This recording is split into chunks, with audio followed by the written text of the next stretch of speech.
Manche suchen das richtige Wort. Das richtige Wort gibt es aber niemals, weil das Wort immer nur einen Teil abbildet und jeder Mensch unter einem Wort immer was anderes versteht. Wenn ich jetzt Macht sage oder Märchen oder Willkür, jeder versteht was anderes darunter. Viele Worte in Form von Märchen helfen, archaische Gefühle anzusprechen und sind von daher oft heilend. Dieses Märchen ist wichtig für einen ganz speziellen Jungen, ihm sei es gewidmet.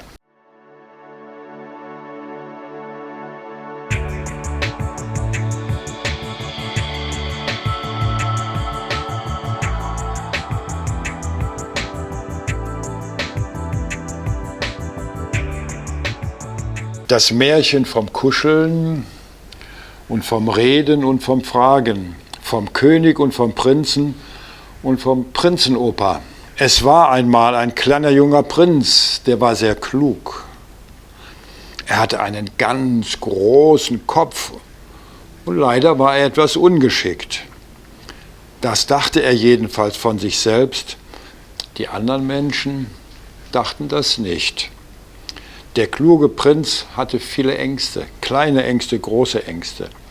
Aber er wusste gar nicht, warum er Angst hatte, und er wusste auch gar nicht, was Angst überhaupt ist. Die anderen sagten immer, du brauchst gar keine Angst zu haben.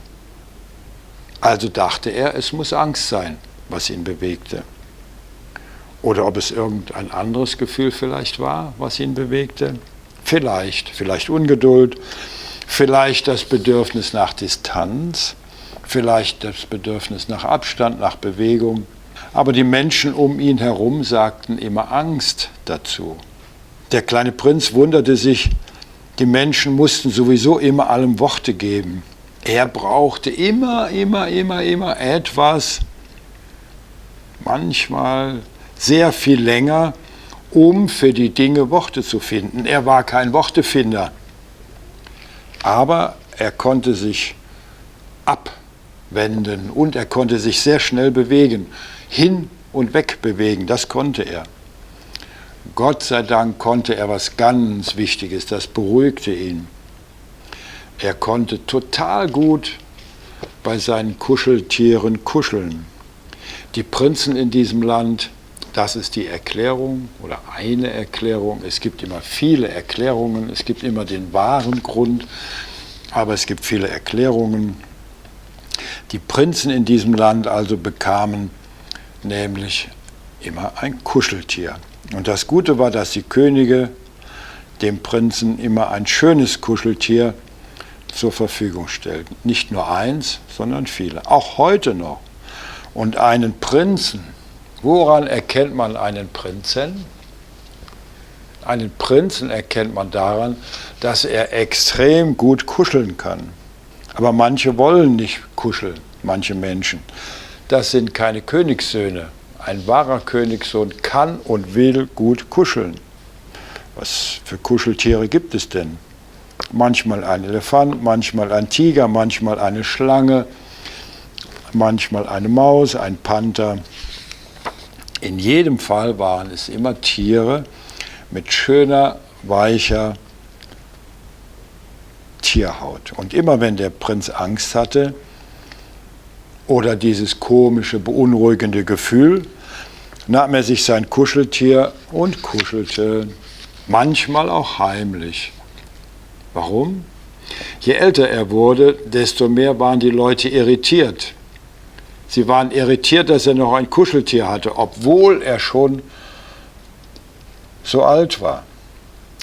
Dazu muss man sagen, dass die Könige, so die ganz großen Könige in diesem Land und die starken und alten Operkönige, sich im Geheimen auch noch ein Kuscheltier nahmen. Sie gingen dann nach ihren Sitzungen, allerdings nicht immer, aber oft, in ihr Geheimzimmer. Keiner wusste, was in diesem Geheimzimmer war. Ihr wisst es schon. Dort war das vertraute, gut bekannte Kuscheltier und dort kuschelten sie nach Herzenslust. Fast hätte ich gesagt, auf Teufel komm raus. Da wusste natürlich keiner, dass in dem Geheimzimmer ein Kuscheltier war. Wir können uns natürlich keinen mächtigen König vorstellen, der, wenn er irritiert ist durcheinander, nicht mehr genau Bescheid weiß, verwirrt wurde, einfach nur kuscheln geht, um sich körperlich zu beruhigen.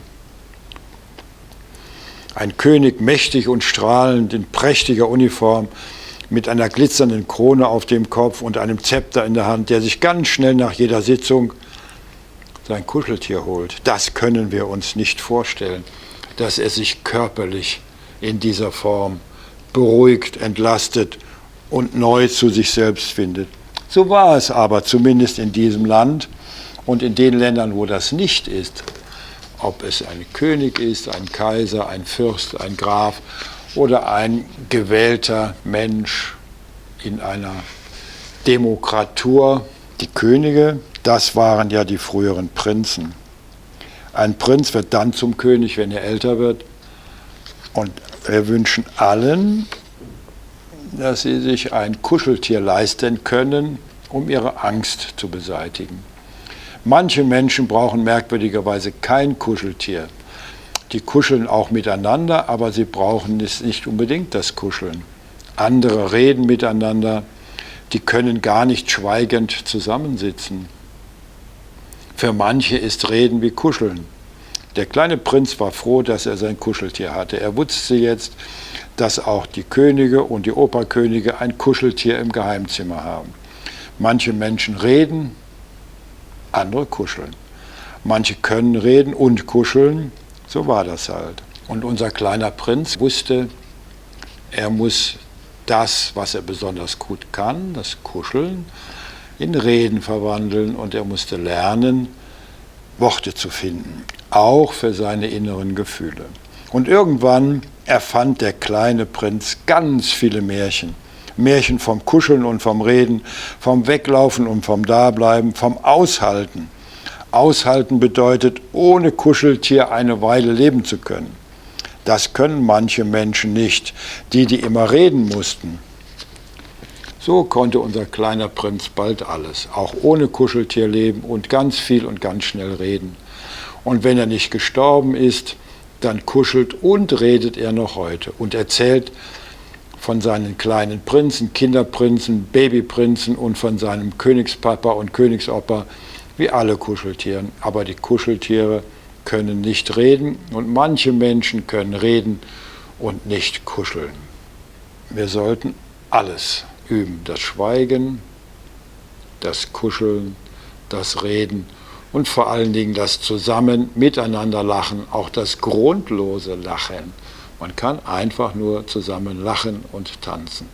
In diesem Sinne wünsche ich euch hohen Genuss bei den Märchen, die ihr künftig euren Kindern und Opas und Omas selber erzählt.